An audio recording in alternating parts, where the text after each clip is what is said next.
లోకంలో ఎక్కడ చూసినా పాపం విస్తరించిపోతున్నది.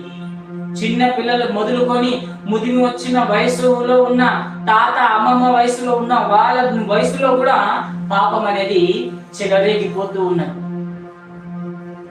వారి ఆలోచనలు చెడవుగా ఉంటున్నాయి, తలంపులు చెడవుగా ఉంటున్నాయి. వారి జీవితము మరి అలా గడిచిపోతుంది కాబట్టి దాన్ని వారు వదులుకోలేకపోతున్నారేమో.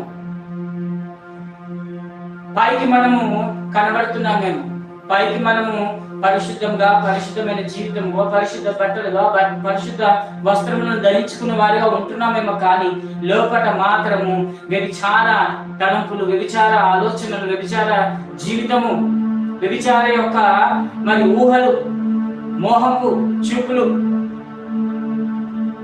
ఇవన్నీ కూడా మనల్ని ఏం చేస్తున్నాయి? గుంపులోనికి చేరుస్తూ ఉన్నాయి. చాలా